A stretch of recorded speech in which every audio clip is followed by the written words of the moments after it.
Sa ulo ng ating mga balita, Police Superintendent Prias, bagong Regional Chief ng RHPU. Police Senior Superintendent Peña, itinalagang OIC ng MORPPO.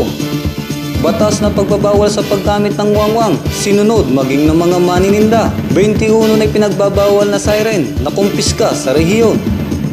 Ilang mga mag-aaral ng Bayanan 1 Elementary School, benepisyaryo ng Children's Joy Foundation. Magandang gabi, Oriental Mindoro, ikawalo sa buwan ng Hulyo taong 2010. Ito po ang TVNet Newsline. At sa detalye ng ating mga balita, bagamat natapos na ang unang sarbo ng Brigada Eskwela noon pang Mayo, matapos ang halos isang buwang pagpasok ng mga mag-aaral ng Malad Elementary School na pinamumunuan ni Principal 1 Irma Flores, nagmistula namang unang sarbo pa rin ng naturang gawain ng DepEd sa nabanggit na paaralan sa dami ng mga magulang na nagtulong-tulong upang gamasin ang mga damo, ayusin ang bakod at linisin ito. Maliit lamang ang nasabing paaralan na may mahigit 70 mag-aaral na kalimitan ay kabilang sa mga combination classes dahilan sa kakulangan sa guro. Patuloy namang ginagawa ng paaralan ng mga guro, mga magulang at punong guro dito na maging komportable ang mga pasilidad at mataas pa rin ang kalidad ng edukasyon dito, kung saan humihiling na sila sa pamunuan ng DepEd ng karagdagang guro.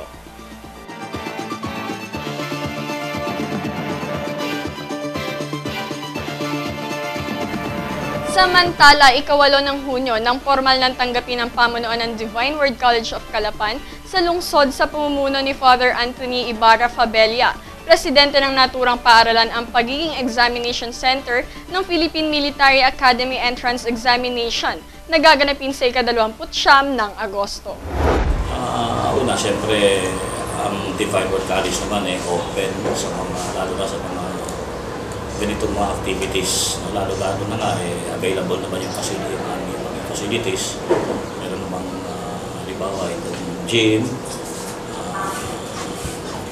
Ibig sabihin, ito na rin yung siguro yung part ng aming community service. Kasi part naman talaga ng operation ng aming school yun. Linkages at saka yung community extension services. So lalong-lalo na nga ito national ito. So we are happy na napili kami. So kahit na nga sa mga regional activities, national activities, ang Divine ay palaging bukas. Pasasalamat naman ang ipinaabot ni Philippine Military Academy Office of Cadet Admission Major Darren Comilla sa pagpapaunlak ng DWCC hinggil dito. Unang-una po, nagpapasalamat kami sa pamunuan ng Divine Word College sa pamumuno ng ating presidente na si Father Anthony Fabella sa pagpapaunlak nila sa pagbigay nila ng panahon sa gaganaping entrance examination na gamitin natin yung venue yung Divine Word College. So nagpapasalamat, napakalaking tulong nito para sa Philippine Military Academy. Yung mga tulong na ganito na kakailanganin natin para sa mga bata na nag-a-apply para sa Philippine Military Academy. Matapos ay formal pang binisita ng mga kinatawan ng kasundaluhan at ng nabanggit na presidente ng paaralan ang DWCC Gymnasium habang pinag-uusapan ng kinakailangang ipreparang pasilidad at tauhan para sa gaganaping entrance examination.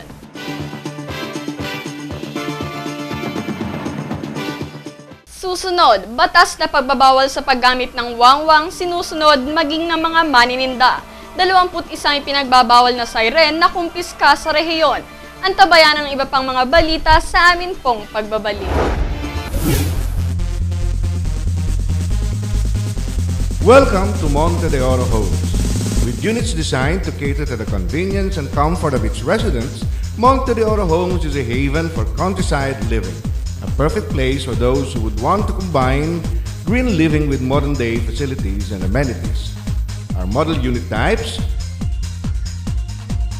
row house,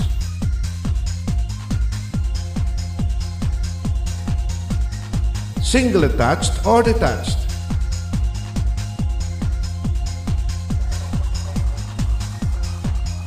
townhouse,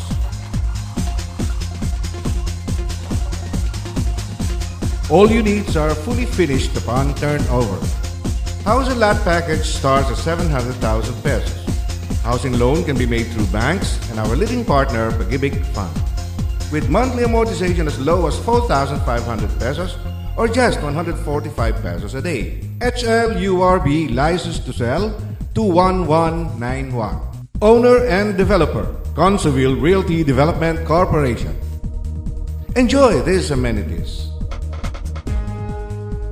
And with a flood-free strategic location with close proximity to almost everything, it is surely a home for ideal family living.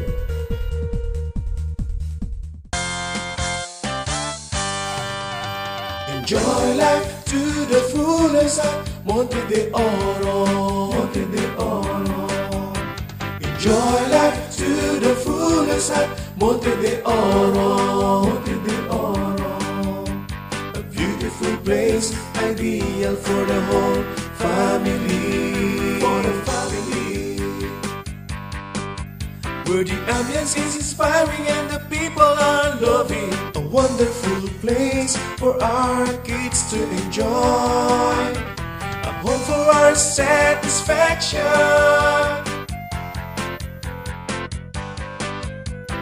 Come home, let's enjoy life worth living at Monte de Oro. Come home to Monte de Oro Homes at Sapul, Calapan City.